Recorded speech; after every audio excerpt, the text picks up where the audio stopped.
Welcome dear students. നമ്മളിവിടെ ഒരു പ്രധാനപ്പെട്ട ടേമാണ് ഡിസ്കസ് ചെയ്യുന്നത്, earning per share. Earning per share എന്ന് പറയുന്നത് it measure the companies profitability by dividing the net income available to common shareholders divided by the number of outstanding shares. അതായത് EPS indicate ചെയ്യുന്നത് how much money a company make for each share of it stock. ഓരോ ഷെയർസിനും തുല്യമായിട്ടുള്ള earnings എത്രയാണ്, earning per share.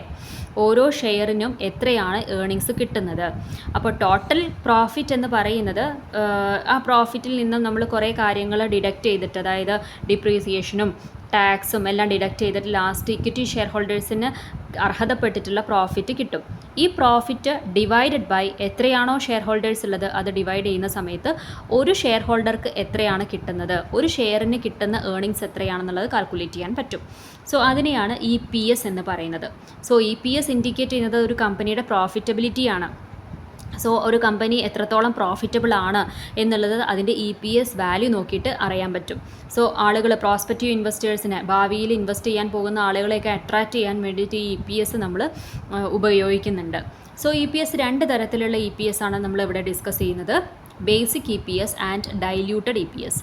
Basic EPS എന്ന് പറഞ്ഞിട്ടുണ്ടെങ്കിൽ normal, അതായത് profit or loss for the period divided by weighted average number of equity shares. നമുക്കറിയാം എങ്ങനെയാണ് profit കിട്ടുക, റവന്യൂവിൽ നിന്നും എക്സ്പെൻസ് കുറയ്ക്കുമ്പോഴാണ് പ്രോഫിറ്റ് കിട്ടുക.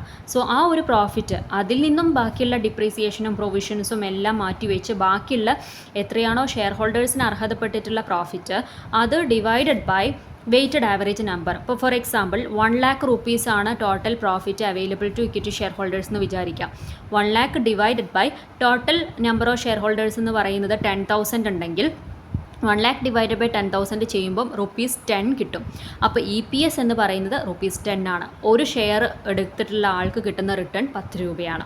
അപ്പോൾ EPS വാല്യൂ ബേസ് ചെയ്തിട്ട് നമുക്ക് ഓരോ കമ്പനിയിൽ ഏത് കമ്പനിയാണ് പ്രോഫിറ്റബിൾ ആയിട്ടുള്ളത്, എവിടെയാണ് നമ്മൾ ഇൻവെസ്റ്റ് ചെയ്യേണ്ടത്, ചെയ്താൽ നല്ലത്, ലാഭം എന്നുള്ളതൊക്കെ ഇൻവെസ്റ്റേഴ്സിന് ഒരു ഐഡിയ കിട്ടും. സോ ആ ഒരു EPSനെയാണ് ബേസിക് EPS എന്ന് പറയുന്നത്. ഇനി ഡൈല്യൂട്ടഡ് EPS എന്ന് പറഞ്ഞിട്ടുണ്ടെങ്കിൽ നമ്മൾ ഡൈല്യൂഷൻ എടുക്കുകയാണെന്നുണ്ടെങ്കിൽ, അതായത് ചില സിറ്റുവേഷനിൽ നമുക്ക് കൺവേർട്ടിബിൾ ഡിബഞ്ചേഴ്സ് ഉണ്ടായിരിക്കും, കൺവേർട്ടിബിൾ പ്രിഫറൻസ് ഷെയർസ് ഉണ്ടായിരിക്കും, കൺവേർട്ടിബിൾ വാറണ്ടുകൾ ഉണ്ടായിരിക്കും. ഇതെല്ലാം നമുക്ക് ഒരു പെർട്ടിക്കുലർ പീരീഡ് കഴിഞ്ഞാൽ ഷെയർസായിട്ട് കൺവേർട്ട് ചെയ്യാൻ പറ്റും, ഇക്വിറ്റി ഷെയർസായിട്ട് കൺവേർട്ട് ചെയ്യാൻ പറ്റും. നമ്മൾ പഠിച്ചിട്ടുണ്ട് മുന്നേ കൺവേർട്ടിബിൾ ഡിബഞ്ചേഴ്സ് എന്താണെന്നുള്ളത്. കൺവേർട്ടിബിൾ ഡിബഞ്ചേഴ്സ് എന്ന് പറഞ്ഞിട്ടുണ്ടെങ്കിൽ ആദ്യം ഡിബഞ്ചേഴ്സിൻ്റെ കാറ്റഗറിയിൽ പെടുന്ന ഐറ്റമാണ്. പക്ഷേ ഒരു പെർട്ടിക്കുലർ പീരീഡ് കഴിഞ്ഞാൽ അതിനെ എന്താക്കി മാറ്റാം, ഇക്വിറ്റി ഷെയർസ് ആക്കി മാറ്റാം. സോ അങ്ങനെയാക്കി മാറ്റുന്ന ഷെയർസ് അല്ലെങ്കിൽ ഡിബഞ്ചേഴ്സ് ഉണ്ടെങ്കിൽ അതെല്ലാം കൺസിഡർ ചെയ്തിട്ടുള്ളതാണ് ഡൈല്യൂട്ടഡ് വാല്യൂ. സോ ഇവിടെ ഡൈല്യൂട്ടഡ് EPS കാൽക്കുലേറ്റ് ചെയ്യുമ്പോൾ net profit divided by weighted average number എന്ന് പറയുന്നതിൽ ആ നമ്പറിൽ വ്യത്യാസം ഉണ്ടായിരിക്കും. അപ്പോൾ നമ്മൾ നേരത്തെ പറഞ്ഞ എക്സാമ്പിളിൽ 1 lakh rupees ആണ് profit, 1 lakh rupees divided by weighted average number 1000 equity shares ആണുള്ളതെന്ന് നമ്മൾ പറഞ്ഞു.